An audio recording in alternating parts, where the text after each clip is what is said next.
Jakarta dikepung, gubernur diserang.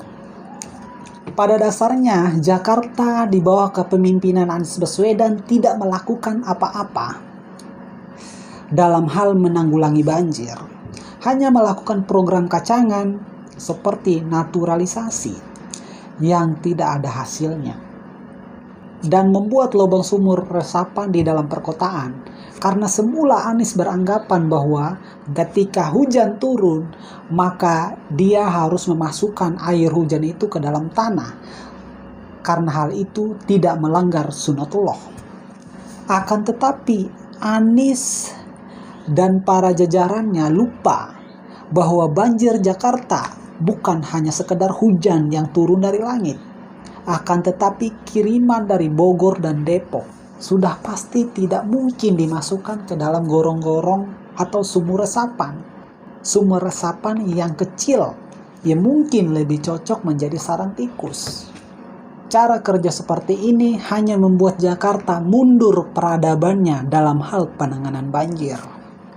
Sudah 3,5 tahun Anies memimpin Jakarta. Pertanyaannya, apa yang sudah dia lakukan selain program kacangan?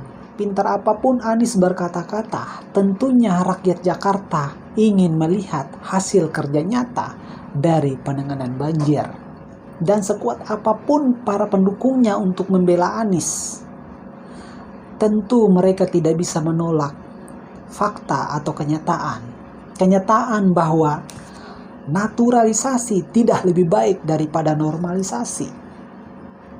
Kenyataan bahwa Anies Baswedan tidak ingin menertibkan daerah aliran sungai, di mana penertiban pemukiman daerah aliran sungai merupakan salah satu hal penting dalam hal penanggulangan banjir di Jakarta. Dan juga kenyataan bahwa dana dalam hal penanganan banjir di Jakarta jauh lebih kecil daripada dana untuk membangun trotoar.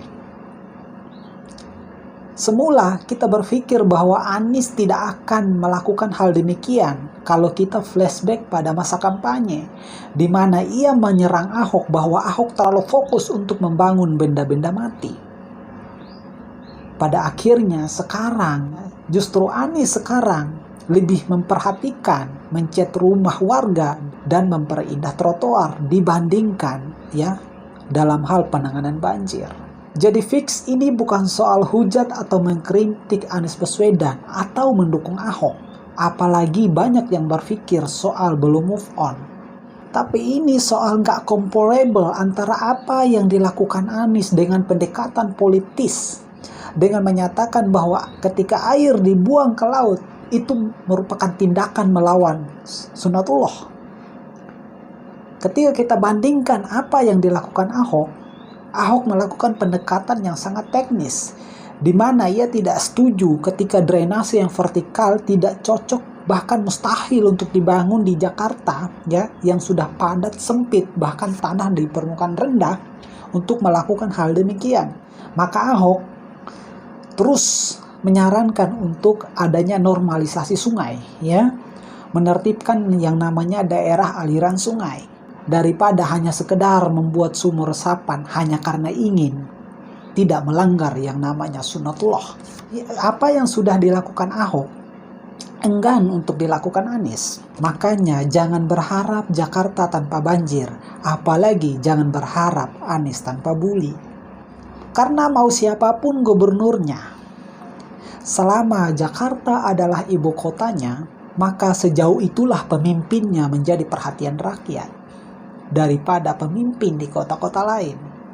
Karena sesungguhnya DKI Jakarta menjadi kendaraan politik untuk menuju RI 1. Saya secara pribadi tidak tutup mata akan keberhasilan Anies di bidang lain, misalnya dalam hal transportasi publik.